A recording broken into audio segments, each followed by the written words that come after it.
प्रशासन तभी नाकाम होता है जब सरकार निकम्मी होती है।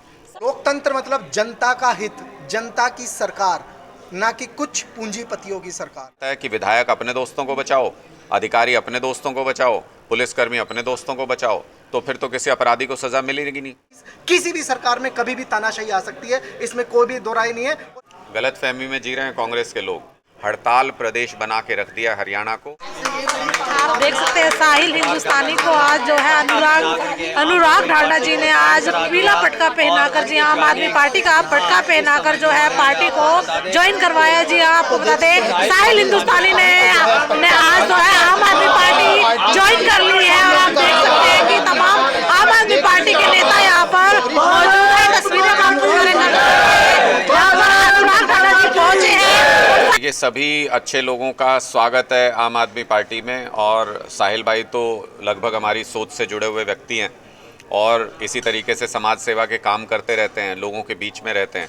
इनका आम आदमी पार्टी में स्वागत है और पूरी ताकत, मेहनत और लगन से 2024 में आम आदमी पार्टी की सरकार हरियाणा में बनाने में अब साहिल हिंदुस्तानी जी भी हमारे साथ पूरी मदद करेंगे, करनाल के अंदर पूरी मेहनत करेंगे। कोर्ट में आज आपका संवाद भी रहा सर, कैसा रहा, क्या कुछ? बहुत अच्छा कार्यक्रम था। करनाल डिस्ट्रिक्ट बार में आज सभी वकील साथियों के साथ संवाद किया और इस बात को लेकर के चर्चा की कि संविधान के ऊपर केंद्र की तानाशाही सरकार, केंद्र की मोदी सरकार लगातार हमला कर रही है और संविधान को कमज़ोर करने की, जो संविधान के 4 पाए हैं उनको कमज़ोर करने की कोशिश कर रही है। उसके खिलाफ संविधान बचाओ मार्च 10 अक्टूबर को हमने आयोजित किया दिल्ली के अंदर। उस मार्च में हिस्सा लेने के लिए हरियाणा और दिल्ली के 10,000 वकील साथी पहुंचेंगे 10 अक्टूबर को और 25,000 वकील साथी सिग्नेचर कैंपेन करके अपना सपोर्ट, अपना समर्थन जाहिर करेंगे। सर, सुखपाल खैरा को पंजाब से गिरफ्तार किया गया है, उस गिरफ्तारी को आप कैसे देखते हैं? देखिए, कोई नशे का कारोबार करेगा तो किसी को बख्शा नहीं जाएगा, चाहे वो किसी पार्टी का कितना ही बड़ा नेता क्यों ना हो, चाहे कोई कितना ही बड़ा तुर्रम खां क्यों ना हो। पंजाब से हमें नशे को पूरी तरह से ख़त्म करना है, ये हम लोगों ने प्रण ले रखा है, ये हम लोगों ने पंजाब के लोगों से वादा किया है। इसलिए नशे के कारोबार के लिए, उसको ख़त्म करने के लिए, उससे संबंधित किसी भी केस में जिस तरीके की जांच की ज़रूरत होगी, जिस कार्रवाई की ज़रूरत होगी, बेधड़क वो कार्रवाई की जाएगी, उसमें किसी तरह की कोई रुकावट नहीं होगी। मणिपुर में हिंसा नहीं खत्म हो रही है, लड़कियों के साथ अत्याचार लगातार होते जा रहे हैं। भारतीय जनता पार्टी की जहाँ जहाँ सरकार होती है वहाँ पर ऐसा ही होता है। आप मणिपुर का उदाहरण देख लीजिए, आप हरियाणा में उदाहरण देख लीजिए। अपराध लगातार बढ़ते जा रहे हैं। नूह में जिस तरीके से हिंसा हुई, उससे पहले जिस तरीके से माहौल ख़राब करने की कोशिश हुई, भारतीय जनता पार्टी के लोग इसी तरह की राजनीति करते हैं, लोगों को आपस में लड़ा के, और जब यह आग जलती होती है तो उसके ऊपर अपनी राजनीतिक रोटियां सेकने की कोशिश करते हैं। हम इस तरीके की राजनीति का पुरजोर विरोध करते हैं। लोगों के मन में प्यार की भावना को जगा करके एक विकसित भारत बनाने का सपना आम आदमी पार्टी का है और भारतीय जनता पार्टी की इस नफरत की राजनीति को अगर कोई खत्म कर सकता है तो आम आदमी पार्टी की इंसानियत की राजनीति इसे खत्म कर सकता है। एक महिला बिल पास किया गया है सर, महिला बिल पास। वो महिला आरक्षण बिल नहीं है, हम उसको महिला बेवकूफ़ बनाओ बिल कहते हैं, क्योंकि महिला आरक्षण बिल होता तो उसके पास होने के बाद, कानून बनने के बाद महिलाओं को आरक्षण मिल जाना चाहिए था। लेकिन क्या 2024 में हरियाणा विधानसभा में 1/3 महिलाएं चुन करके आएंगी?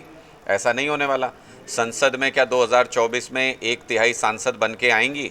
ऐसा तो नहीं होने वाला है। इसका मतलब साजिशन भारतीय जनता पार्टी ने ऐसा कानून बनाया है कि महिला आरक्षण को 10-15 साल आगे धकेल दिया है, दूर धकेल दिया है, और इस साजिश को बेनकाब करने का काम आम आदमी पार्टी ने पूरे हिंदुस्तान की महिलाओं के सामने किया। महिलाएं भी समझ गई हैं कि भारतीय जनता पार्टी महिला हित के खिलाफ है, उनका चरित्र है महिलाओं के विरोध में काम करना। सर, महिलाओं के साथ दुष्कर्म के मामले लगातार बढ़े। पानीपत के अंदर घर में ही घुसकर दुष्कर्म किया गया, वो मामला सुलझा भी नहीं और 4-5 साल की बच्ची के साथ भी रेप हो जाता है अभी हाल ही में। जब ऐसी सरकार हो हरियाणा के अंदर जिसके एक मंत्री के ऊपर महिला से गलत व्यवहार करने का आरोप हो, महिला के साथ दुष्कर्म की कोशिश करने का आरोप हो, चार्जशीट फाइल हो चुकी हो जिस व्यक्ति के ऊपर, उसको अगर हरियाणा के मुख्यमंत्री अपना दोस्त होने की वजह से बचा करके रखते हैं तो फिर नीचे क्या मैसेज जाता है? नीचे मैसेज जाता है कि विधायक अपने दोस्तों को बचाओ, अधिकारी अपने दोस्तों को बचाओ, पुलिसकर्मी अपने दोस्तों को बचाओ, तो फिर तो किसी अपराधी को सज़ा मिलेगी नहीं। इसलिए अपराधियों के हौसले हरियाणा के अंदर बुलंद हैं, इसलिए महिलाओं के खिलाफ अपराध लगातार बढ़ते जा रहे हैं और इसलिए हम लगातार ये मांग करते हैं कि मुख्यमंत्री को संदीप सिंह को बर्खास्त करके सबसे पहले उदाहरण प्रस्तुत करना चाहिए और उसके बाद पुलिस कानून व्यवस्था को बहुत स्ट्रिक्ट करना चाहिए ताकि ऐसे कोई अपराध ना हो सके सर, हरियाणा। क्या लगता है मतलब प्रशासन नाकाम है या सरकार कार्रवाई नहीं करने देती? प्रशासन तभी नाकाम होता है जब सरकार निकम्मी होती है और सरकार निकम्मी तब होती है जब आपके अपने कोई हित होते हैं। यहाँ पर हित साफ है कि मुख्यमंत्री विधानसभा के अंदर चिल्ला चिल्ला के कहते हैं कि नहीं लेंगे इस्तीफा, नहीं लेंगे इस्तीफा, नहीं लेंगे। क्यों नहीं लेंगे भाई संदीप सिंह का इस्तीफा? चार्जशीट फाइल हुई है उसके ऊपर, जूनियर महिला कोच के साथ छेड़छाड़ का आरोप है, जूनियर महिला कोच के साथ गलत व्यवहार करने का आरोप है। ऐसे व्यक्ति को अगर आप मंत्री बना के रखेंगे, अगर आप हरियाणा ओलंपिक संघ का अध्यक्ष बना के रखेंगे तो पूरे एडमिनिस्ट्रेशन में मैसेज यही जाता है कि आप अपराधियों को भी, आरोपियों को भी बचा सकते हैं अगर वो आपके दोस्त हैं तो। इसलिए पूरे प्रशासन में इस वक्त अफरा तफरी का माहौल है और पुलिस और कानून व्यवस्था अपना काम ठीक से नहीं कर पा रहे हैं। सर, हर वर्ग सड़कों पर उतरता है और जो आशा वर्कर है लंबे समय से लड़ाई लड़ रही है, उसको किस नज़र से देखते हैं? बीजेपी ने हरियाणा को हड़ताल प्रदेश में बदल कर रख दिया है। आज के दिन अगर हम हरियाणा को अगर हड़ताल प्रदेश कहें तो गलत नहीं होगा। क्लर्क हड़ताल करते हैं, यहाँ पर आशा वर्कर हड़ताल करते हैं, आंगनवाड़ी वर्कर हड़ताल करते हैं, किसान हड़ताल करते हैं, यहाँ पे बेरोज़गार हड़ताल करते हैं, महिलाएं अपने मान सम्मान की रक्षा के लिए यहाँ पर सड़कों पर उतरना पड़ता है उनको। ओपीएस कर्मचारी हड़ताल करते हैं, ओपीएस मांगने के लिए कर्मचारी धरने प्रदर्शन करते हैं, सरपंच धरने प्रदर्शन करते हैं। हड़ताल प्रदेश बना के रख दिया हरियाणा को। ये साफ दिखाता है कि भारतीय जनता पार्टी प्रशासनिक व्यवस्था में पूरी तरह से फेल हो चुकी है। भारतीय जनता पार्टी की 9 साल पुरानी सरकार हरियाणा में फेल हो चुकी है। सर, कांग्रेस की बात की जाए तो कांग्रेस के बार बार ये बोलती हुई नजर आती है कि हरियाणा में लोगों के पास कांग्रेस के अलावा कोई और विकल्प नहीं है। गलत फहमी में जी रहे हैं कांग्रेस के लोग। हरियाणा के लोगों ने अब कांग्रेस और बीजेपी को छोड़ के नया विकल्प चुन लिया है, नई राजनीति की राह चुन ली है और नई पार्टी आम आदमी पार्टी की विचारधारा के साथ जुड़ गए हैं। गांव-गांव में आम आदमी पार्टी अपना एक मजबूत संगठन तैयार कर रही है और 1 महीने के अंदर 2 लाख पदाधिकारियों को हरियाणा में शपथ दिलाएंगे। जब ये संगठन ग्राउंड लेवल पर गांव के अंदर बूथ स्तर पर तैयार हो जाएगा तो उसके बाद कांग्रेस को अपने लिए वोटर्स ढूंढने पड़ेंगे। जमानत बचाने के लिए कांग्रेस और भारतीय जनता पार्टी को मशक्कत करनी पड़ेगी इस बार चुनाव में। सर, आम आदमी पार्टी को 2024 में कहाँ देखते हैं?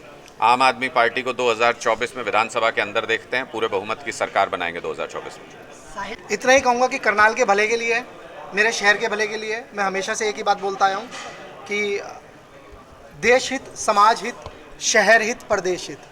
तो ये आज ये शहर हित का फैसला है, ये कल को एक प्रदेश हित का फैसला साबित होगा और मैं आपको वादा करता हूँ कि ये एक दिन देश हित का भी फैसला साबित तो होगा। आपके हिसाब की पार्टी आपको मिल गई है तो हम उम्मीद रख सकते हैं कि साहिल हिंदुस्तानी अब इसी में रहेंगे? मैं इतना सा कहना चाहूँगा कि मैं हमेशा चाहता हूँ कि हमारा एक लोकतांत्रिक देश है और इस लोकतांत्रिक देश में जितना सत्ता पक्ष मजबूत होना चाहिए उतना ही विपक्ष भी मजबूत होना चाहिए। और एक मजबूत विपक्ष जहाँ पर भी होगा, अगर हम सत्ता में आते हैं तो मैं तब भी चाहूँगा कि सामने एक मजबूत विपक्ष होना चाहिए। ये लोकतंत्र की खूबसूरती है, ये बनी रहनी चाहिए। जब ये खूबसूरती बनी रहती है तभी जनहित की बातें होती है, अदरवाइज किसी भी सरकार में कभी भी तानाशाही आ सकती है, इसमें कोई भी दो राय नहीं है और ये मुझे बोलते समय कोई भी संकोच पैदा नहीं होता। पहली बात। दूसरी बात, लोकतांत्रिक देश में जितनी भी सरकार होती है उनका मकसद होता है जनता का वेलफेयर, लेकिन आज तक आज़ादी से अब तक की सरकारों की बात करूं मैं तो वो जनता का वेलफेयर मिसिंग था। जो अब अगर मैं एक आम नागरिक परिवार का व्यक्ति हूं, एक पिता हूं, अपने परिवार का मुखिया हूं, तो मुझे मालूम है मेरे 2 सबसे बड़े खर्चे हैं जिसकी वजह से मुझे सबसे ज़्यादा टेंशन रहती है। वो एक मेरे बच्चों की पढ़ाई और है कि स्वास्थ्य। ये फंडामेंटल नीड्स हैं, हर एक भारतीय की नीड है। तो ये जो पार्टी, ये जो कह रहे हैं ना, कुछ लोग कह देते हैं मुफ्त की रेवड़ियाँ, ये रेवड़ियाँ नहीं है। अगर हम किसी चीज़ का टैक्स पे कर रहे हैं, वो किस लिए पे कर रहे हैं कि हमें सरकार वो सुख सुविधाएं मुहैया कराए। जितने भी विकासशील देश हैं इस दुनिया में वो सभी के सभी शिक्षा और स्वास्थ्य 2 इन चीज़ों को मुफ्त देते हैं, जिससे देश का हर एक बच्चा पढ़ पाए और देश का हर एक व्यक्ति स्वस्थ रह पाए। तो ये विचारधारा मेरे आपने 2019 के चुनावी घोषणा पत्र में भी देखी होगी। मैं इन्हीं मुद्दों पर काम करना चाह रहा था। एक रोजगार आता है, उस पर भी काम होगा, जरूर होगा। शिक्षा क्रांति लेकर आए, आप देख रहे हो दिल्ली के स्कूलों में कितना बदलाव आ गया, पंजाब के स्कूलों में कितना बदलाव आ गया। स्वास्थ्य को लेकर बात करें तो मैं ये देख रहा था कि हरियाणा के बहुत सारे लोग हैं जो दिल्ली में जाके इलाज कराते हैं। ये अपने आप में एक ये साइन है ये उदाहरण है। लोग कुछ मर्जी बोलते रहे ऊपर ऊपर, लेकिन जो अंदर जो चल रहा है लोगों के जहन में, आज के दिन सबसे बड़ा मुद्दा चल रहा है बिजली का बिल। मेरा एक बिजली का बिल जो 2 महीने का 4100 रुपये आया, 1 महीने का 3100 रुपये आया। तो ये आम नागरिक कहाँ जाएगा? एक दिन खाने के लाले पड़ जाएंगे, खून के आंसू रोएंगे। तो मुझे लगा कि किसी ना किसी का तो साथ पकड़ना पड़ेगा, एक मंच चाहिए। तो उनके साथ क्यों ना जुड़ा जाए जिनके साथ विचारधारा मैच करती है। तो एक ये विचारधारा मैच करती है, ये उन्हीं चीज़ों पर काम कर रहे हैं। अभी तक मैंने देखा आम आदमी पार्टी जो है वो 3 मुद्दों पे काम कर रही है। सबसे पहले स्वास्थ्य, फिर शिक्षा, उसके बाद अब उन्होंने बिजली के बिल का एक बहुत बड़ा आंदोलन चलाया हुआ। तो यही आम नागरिक के मुद्दे हैं, ये जिनसे आम नागरिक को राहत मिलती है। मैं बार बार एक ही बात बोलता हूँ, लोकतंत्र मतलब जनता का हित, जनता की सरकार, ना कि कुछ पूंजीपतियों की सरकार। तो मुझे लगता है मेरा ये निर्णय साबित होगा। मैं जिनसे भी जुड़ा हूँ, अभी आम आदमी पार्टी से जुड़ गया हूँ, इस विचारधारा से जुड़ गया हूँ, तो मैं अपनी तरफ से 100% प्रयास करूँगा कि हमारी पार्टी की पूर्ण बहुमत से हरियाणा के अंदर सरकार बने